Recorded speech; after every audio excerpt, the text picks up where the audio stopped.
아멘. 할렐루야. 예레미야 선지자는 우리가 잘 아는 대로 눈물의 선지자라고 말합니다. 이스라엘의 눈물의 선지자로서 유다를 위하여 그가 하나님 앞에 통곡하며 많은 기도를 올리고 자기 백성들의 죄악과 앞으로 당할 그 괴로운 일을 위하여 많은 눈물을 흘린 사람이 바로 예레미야입니다. 오늘날도 나라와 민족을 위하여 많이 울며 기도하는 그런 백성이 있는 그 땅은 아직은 소망이 있을 것입니다. 우리 하나님께서 이 눈물의 선지자 이 예레미야를 통해서 그 주변에 있었던 수많은 거짓 예언을 하던 거짓 선지자, 또 거짓 말을 즐겨 듣는 그런 백성들, 이런 그 백성들을 위하여 그가 통곡하고 또 통곡하지만 그러나 그 백성들이 돌아오지 않고 계속해서 자기 길을 고집하고 걸어가는 것에 대하여 계속 하나님의 말씀을 오늘도 유다에 대한 두 가지 그런 그 간접적인 하나님의 심판에 대한 경고, 그리고 세 가지 직접적인 그 경고, 예언, 멸망에 대한 예언, 이것이 13장의 내용입니다. 먼저 13장 1절에 보면은요, 하나님께서 이 예레미야에게 특별한 명령을 내리는데요, 그것은 뱃띠를 사서 내 허리에 띠라 라고 말합니다. 예레미야는 제사장 가문 출신인데요, 이 뱃띠라고 하는 것은 제사장들이 이 에봇 위에 이렇게 띠를 띠는 그 옷에, 제사장 옷의 그 띠입니다.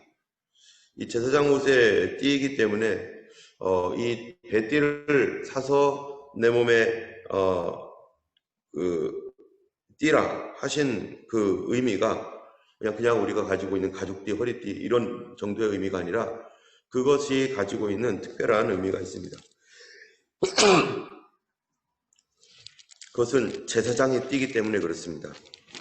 제사장의 띠라고 하는 것을 뒤에 10절,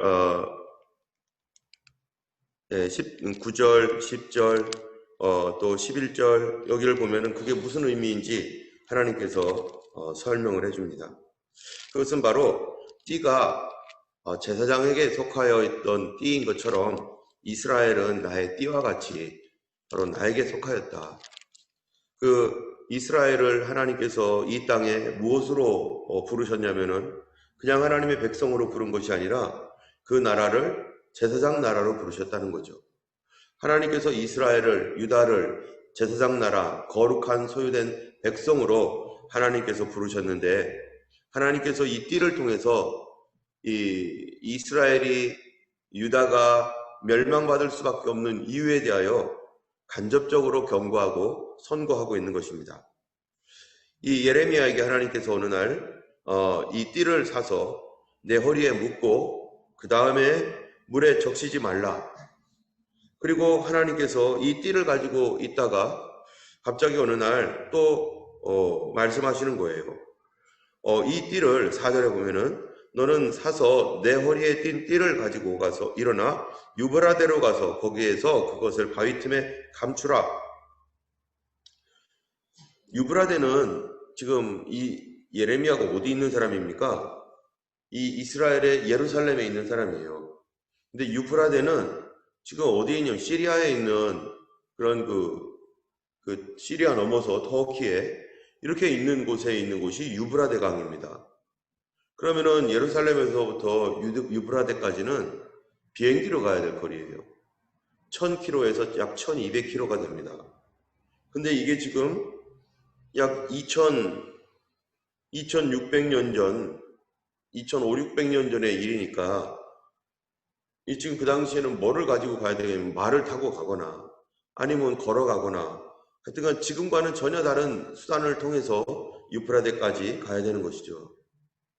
근데 하나님께서 그 주변에 요단강도 있고 또 그 주변에 여러 강들이 있는데 하나님께서 그 주변에 있는 강들에 가서 이렇게 띠를 숨겨도 되는데 유브라데 강까지 가가지고 띠를 숨기라. 띠를 거기다 감추라. 바위 틈에. 그런데 그 다음 말이 뭐냐면은 왜 그래야 되는지 아무 이유가 없어요. 그냥 하나님께서 어느 날 띠를 사거라 기도하는데 그렇게 감동이 온 거겠죠. 하나님께서 마음을 주셔서 띠를 사라 예레미야야. 그래서 네 하고 띠를 샀어요. 띠를 허리에 매라. 네. 얼마 후에 유프라데 강가에 가가지고 그거를 띠를 감추어라. 그럼 그 다음에는 뭐라고 하겠어요? 예레미야가 예? 이렇게 했겠죠. 아니 유프라데 강이 옆집 강도 아니고 1200km나 넘는 그곳을 가라는 건데, 그런데 여기에 보면은 그 다음 아무런 이유가 없어요. 그냥 유프라데 강에 가서 감춰라. 그런데 이 예레미야가 아무런 이유도 없는 하나님의 그 말씀에 그냥 무조건 순종합니다. 이 하나님께 순종하고자 하는 사람, 하나님의 뜻을 따르겠다라고 하는 그러한 그 사람은 어떠한 태도를 가져야 되는가라고 하는 것이죠. 그것은 하나님께 대한 절대적인 그 신뢰. 그래서 나의 생각과 나의 그 판단 이런 것들을 다 내려놓고 하나님께 그냥 순종하는 거예요. 그래서 하나님께서는 언제든지 내가 이것을 왜 해야 되는지 그렇게 해야 되는 나에게 막 설득하거나 설명하거나 막 그러지 않아요. 하나님께서 내가 무엇을 보기를 원하냐면은 내가 그 말에 순종하는가를 보는 거죠. 그래서 시편에 보면은 여호와의 말씀은 내 발의 등이요 내 가는 길에 빛이니이다 하신 말씀처럼 내 발의 등이라는 거예요. 발에 내 발등상에 등불을 켜고 다니면 어떻게 되겠어요? 여기다 들고서 다녀야지 저 앞까지 보는데 내 발등에다가 촛불을 하나 켜가지고 붙여가지고 그걸 이렇게 다닌다고 해보세요. 그러면은 어디가 보여요? 저 멀리는 안 보여요. 내 발이 가는 그곳, 내가 한 발을 뛰면 한 발을 뛴 그 주변만 보여요. 그래서 하나님께서 무언가를 말씀하실 때 우리에게 어떤 구체적인 설명이나 뭐 이런 것이 없어요. 가서 뭐 엄청난 일이 일어나고 뭐 어떻게 돼서 어떻게 됐고 뭐 이런 것이 아니라 이 예레미야에게 주신 말씀은 그냥 예레미야야 띠를 사라 네. 자 띠를 매라 네. 이거 유브라데에 가서 숨겨라 네. 하고 그냥 그렇게 가는 거예요. 하나님께서 어쩔 때는 우리에게 이유를 주지 않고 그냥 말씀만 할 때가 있습니다. 그것이 확실한 하나님의 말씀이죠. 그럴 때 우리가 내 생각을 잠시 내려놓고 하나님 앞에 순종하는 거예요. 예레미야는 이런 사람이었다는 것을 보여주는 것이죠. 그러나 이스라엘은 그러지 않았습니다. 5절에 보면은 내가 여호와께서 내게 명령하신 대로 가서 그것을 유브라데 물가에 감추니라. 여러 날 후에 유브라데 물가에 감추고 어떻게 했어요? 돌아왔죠. 그러면 왕복 2000km. 한참 걸렸겠죠. 네, 여러 날 후에 여호와께서 내게 이르시되 일어나 유브라데로 가서 내가 내게 명령하여 거기 감추게 한 띠를 가져오라 하시기로. 그래서 또 뭐예요? 가져와. 그러니까 네? 가서 유브라데까지 또 갔어요. 1000km. 가져와서 그거를 파고 가져왔는데 다 썩어서 쓸 수 없는 그런 지경이 되었다는 거죠.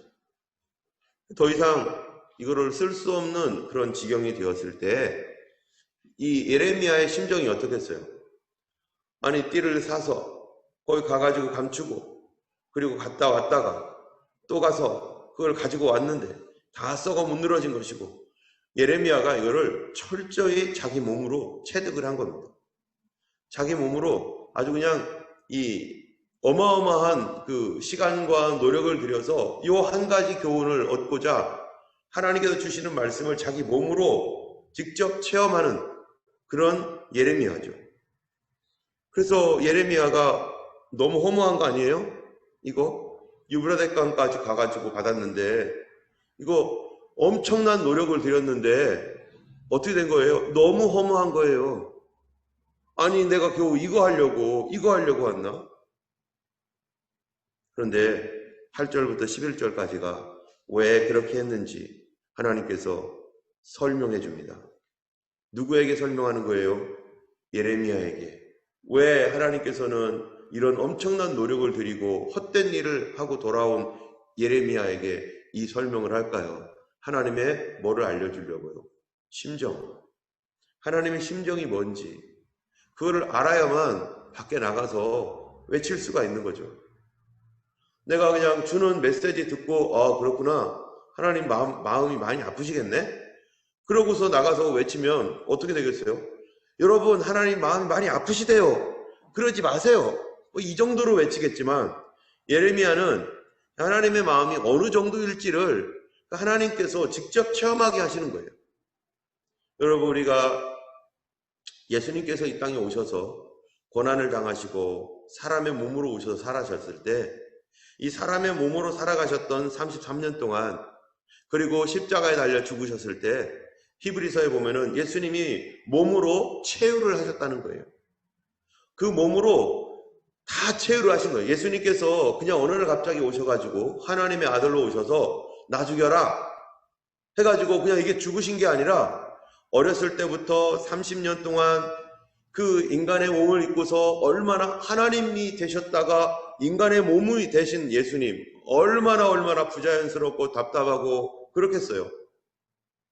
아프기도 하고 피곤하기도 하고 배고프기도 하고 이런 모든 슬픔과 기쁨과 이런 모든 것을 예수님이 직접 다 체험하면서 누구를 알고자 하나님께서 사람을 알 수 있습니까? 하나님께서 사람을 만드셨죠. 만드셨지만 과연 하나님께서 사람을 알 수 있는가? 우리가 자녀들을 뒀습니다. 이 자녀들이 아파요.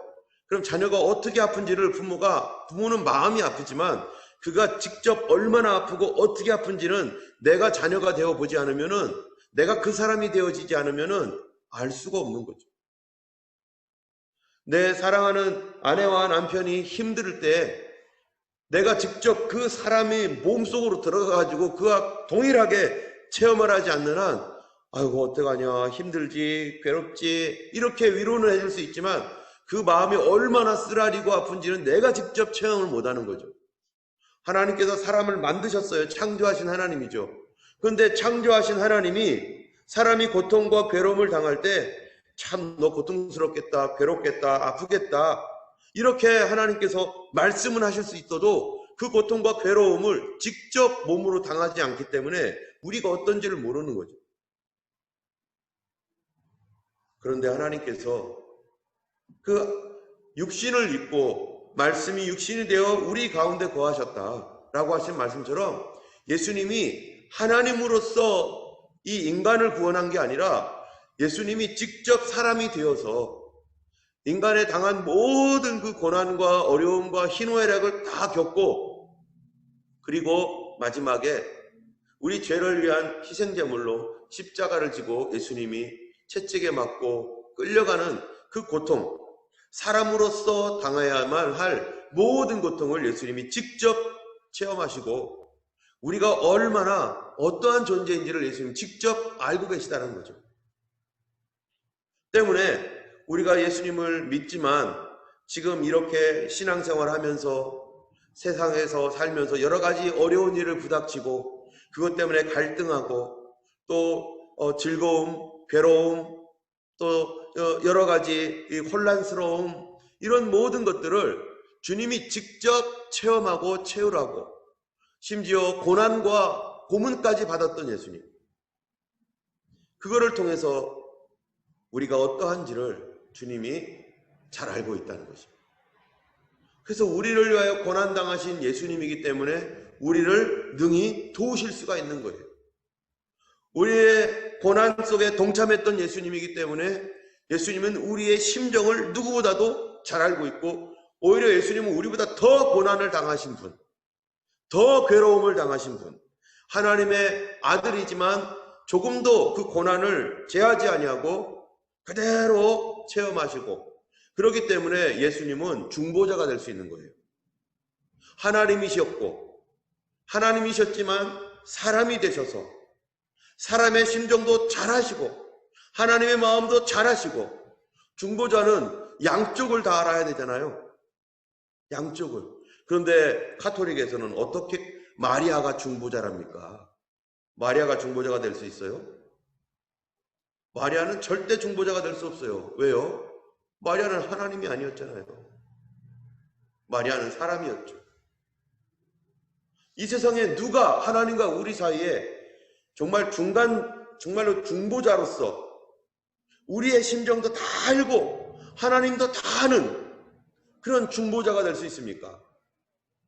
어떤 인간이 아무리 훌륭한 인간일지라도 그는 사람일 뿐이고, 그가 어떻게 하나님의 심정이 뭔지를 어떻게 알겠어요? 그런데 예수님은 하나님이시고 사람이 되었기 때문에 하나님의 마음도 너무나 잘 알고 사람의 마음도 너무나 잘 아는 거예요. 그래서 주님이 우리를 변호하실 때 우리 편에 서서 하나님 앞에 나아가고, 또 우리에게 징계하거나 우리에게 말씀하실 때 하나님 편에 서서 우리에게 말씀하시고, 그 중간에 정확한 중간으로서 예수님이 그 일을 중보자로서 다 하실 수 있는 것이죠. 예레미야가 하나님의 마음을 충분히 알지 못하면 하나님이 어떠한 심정으로 백성들에게 지금 멸망받을 백성, 죄악 속에서 썩어져 가서 죽을 백성들에게 어떠한 심정인지 알지 못하면 예레미야는 그 심정 없이 하나님이 아프시다니까요 여러분, 이렇게 말할 겁니다. 그런데 자기가 직접 했어요. 뭐를요? 1200km나 되는 어마어마한 거리, 지금도 먼 거리인데 거기를 노력을 하면서, 지금은 그래도 치안이라도 좋죠. 옛날에는 치안이 없는데 별로 좋지 않아요. 그러니까 중간에 가다가 도둑을 만날지 강도를 만날지 무슨 사고를 당할지 그냥 혼자 이렇게 걸어가는 거죠. 가다가 지금은 들짐승들은 별로 없잖아요. 옛날에 홀로 사막을 가거나 홀로 숲속으로 들어가가지고 가면은요, 사자가 나올지 뭐 뱀, 뭐 온갖 전갈 뭐가 나올지 어떻게 알아요? 그런데 그 길을 이유 없이 그냥 하나님께서 가라 간 거죠. 와라 또 왔고, 또 가라 왔고. 바로 하나님께서 무엇을 하셨는가? 이스라엘이라고 하는 하나님의 허리띠와 같은 그런 다른 것으로도 대체할 수도 있는데, 그 허리띠와 같은 이스라엘 요 하나를 위하여 하나님께서 어마어마한 수고를 하셨다는 거예요. 그들이 이집트에 있었을 때 쇠풀무와 같은 그곳에서 그들을 건져내셔서, 그리고 그들을 홍해를 갈라주시고 40년 동안 방황했던 그 광야길에 하나님이 직접 동행해 주셨고, 요단강을 건너갈 때 하나님 함께 하셨고, 그리고 이 가나안 땅을 정복할 때 그 몇백 년 동안 그 긴 세월 동안 하나님이 그들을 속을 썩어가면서 그들을 정성을 다해서 그들을 돌보주시고 또 돌봐주시고 참고 인내하고 또 참고 인내하고, 그리고 왕정시대가 되었을 때 이 사울이 왕위에 있었을 동안 또 다윗을 죽이겠다고 난리를 치고, 그런 가운데서 하나님께서 또 그 왕들을 돌봐주시고 이스라엘 백성들에게 계속 선지자를 보내면서 돌아오라고 하고 그 백성이 멸망받지 않도록 하기 위해서 하나님이 또 그들에게 은혜를 베푸시고 용서하시고, 이 일을 아브라함 때부터 지금까지 계속 오랜 기간 동안 하나님께서 쉬지 않고 하나님의 열심으로 이스라엘 백성들에게 선지자들을 보내고 하나님이 인내하고 참으셨어요. 이 한 민족 하나, 이 민족 하나 바르게 세워보겠다고. 그런데 이 민족이 안 세워지는 거예요. 우리가 목회를 하다 보면은, 또 여러분들도 우리 성도님들도 마찬가지일 거예요. 한 사람, 정말 하나님 앞에서 바르게 설 수 있는 한 지도자 하나, 제사장같이 거룩하고 깨끗한 그런 지도자 될 사람들을 이 목회자들은 이렇게 봐요. 도대체 누가 좋은 이 지도자가 되고 누가 하나님 앞에서 정말로 이 하나님의 그 뜻을 이루어갈 수 있는 그 일을 할 수 있는 동역자가 될까? 그 한 사람 세우기 위해서 얼마나 많은 노력을 할까요?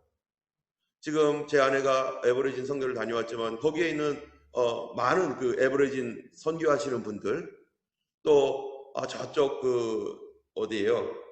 노스 쪽에 어떤 그 에버리진 선교하시는 그 목사님 계시는데, 그분이 얼마 전에 간접적으로 다른 분한테 얘기한 거죠.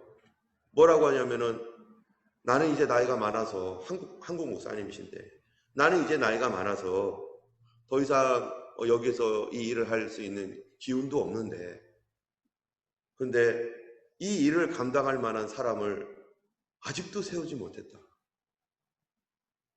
그럴 만한 심정과 마음을 갖고 있는 사람이 드물고, 그 일을 위해서 한 사람을 세우기 위해서 막 정성을 들이다가 이 사람이 난 못해요 하고 도망가고, 막 또 한 사람은 해보겠다고 했던 사람들 있으면 와서 정성을 다해서 또 말씀 공부하고 막 이러다가 못한다고 도망가고,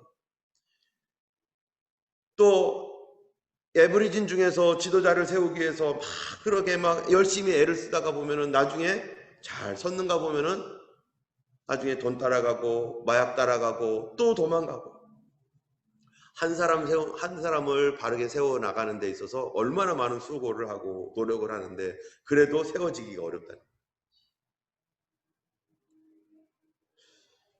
하나님께서 이스라엘 이 민족을 지금까지도 하나님께서 붙들고 계십니다.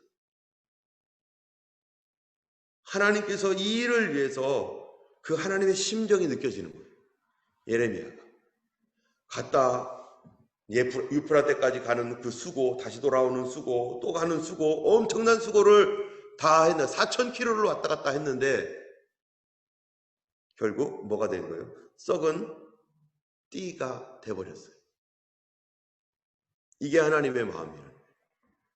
와, 내가 지금까지 뭐 한 거지? 내가 이렇게 오랜 동안 그 위험을 무릅쓰고 거기까지 갔다 오고를 2번을 반복해서 4,000km 이 일을 걸어서 갔는지 어쨌는지 모르겠지만, 그런데 결국 썩어버린 띠 하나 얻은 거 아무 소용없는, 그런데도 불구하고 하나님은 또 뭐 한다는 거예요? 이제 다 썩어버렸으니 이 민족 이제 끝났다 이게 아니라, 이 민족을 성경 14장에 보면 27절 13장 27절에 보면 이래요. 내가 너의 간음과 사악한 소리와 들의 작은 산 위에서 네가 행한 음란과 음행과 가증한 것을 보았노라. 화했을진저 예루살렘이여, 네가 얼마나 오랜 후에야 정결하게 되겠느냐 하시니라. 하나님은 우리가 정결하게 되기를 원하는 거예요. 하나님은 성도가 정결한 성도가 되기를 원하는 거예요.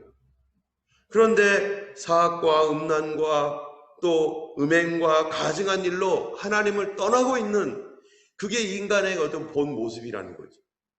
하나님의 성령께서 우리 안에 계시지 않으면 우리는 이거보다 더 할 거예요. 그래도 예수님 피로 용서함 받고 성령으로 거듭나고, 그리고 성령이 우리 안에 와 계시니까 그나마 이 정도로 우리가 육신을 제어하고 하나님 앞에 엎드려서 또 믿음으로 살려는 이런 마음이 있는 거죠. 이 당시 유대인들은요, 이스라엘 사람들은 성령이 그 마음 가운데 있지도 않았어요. 그냥 그들의 위에 있는 것이었죠. 그러니까 얼마나 빠르게 하나님을 떠나가겠습니까? 그런데 예수님의 피로 말미암아 이제 우리 안에서부터 우리 안을 새롭게 하시고, 성령님이 우리 안에 계셔서 우리를 계속해서 붙들고 지켜주시고 정결하게 우리를 계속해서 그분이 우리를 붙잡고 계시기에 그나마 우리가 이 정도로 살고 있는 것입니다. 그런데 하나님은 이런 이스라엘도 포기하지 않고 70년 동안 포로 생활 이후에 그들을 다시 정결하게 해서 또 돌아오게 하시고, 언제까지요? 마지막 시대에 예수님이 직접 오실 때까지 그들을 놓지 않고, 지금 태초부터 지금까지 안 놓은 거예요. 한번 아브라함을 택한 이후에 그 민족이 올라갔다 내려갔다 뒤집어졌다 없어졌다 막 별별 그 여러 가지 일들이 있었지만 이 민족에게 대한 하나님의 계획과 뜻은 끝까지 가고 있는 거예요. 끝까지. 우리를 향한 하나님의 계획과 뜻은 어떻게 갑니까? 끝까지 갑니다. 하나님의 약속은 끝까지 가는 거예요. 그런데 끝까지 가더라도 이스라엘이 마지막에 예수님을 영접하여 그리스도께로 돌아오겠지만, 그러나 그들 중에서도 끝에 안 믿는 사람이 있습니다. 이스라엘 중에서도 마지막에. 여러분, 그거 어떻게 할까요? 이스라엘에 대한 하나님의 정확한 뜻은 끝까지 가는데 그 끝에서도 믿지 않는 그런 사람들이 있다는 거죠. 우리를 향한 하나님의 뜻은 우리의 목숨이 끊어질 때까지 하나님은 끝까지 우리를 붙들 겁니다. 그리고 놓지 않을 거예요. 결코 놓지 않을 거예요. 주의 성령을 받아들이고 회개하도록 계속 놓지 않을 거예요. 그런데 죽을 때까지도 마음 열지 않으면 어떻게 되겠어요? 그때는 정말 끝이 되는 거죠. 그러나 우리의 목숨이 끝나기 전까지는 하나님은 계속해서 우리를 돌보시고 우리 손을 잡으시고 계속해서 기회를 주시고 또 주시고 또 주시고 계속해서 우리를 붙들고 계시는 것입니다. 오늘 우리가 기도할 때 낙심치 않기를 원합니다.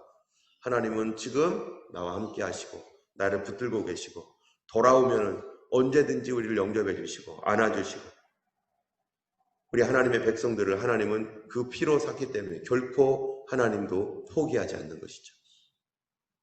오늘 우리 하나님께서 이스라엘 이 백성, 지금 이제 멸망을 앞둔 이 백성들에게까지도 하나님 내가 너희들 싫다, 이제 그만두겠다 그렇게 말씀하시고서도 어떻게 해요? 또 하나님은 여전히 붙들고 계시는 하나님이십니다. 우리 함께 기도할 때 하나님의 은혜 사랑, 우리를 결코 놓지 않고 우리를 붙들어 주시는 그 은혜와 사랑 가운데 여러분 거하시는 우리 모두가 되기를 원합니다. 우리 함께 하나님 앞에 찬양 드리고 주님 가르쳐준 기도로 마치고, 그리고 함께 각자 기도하시기 원합니다.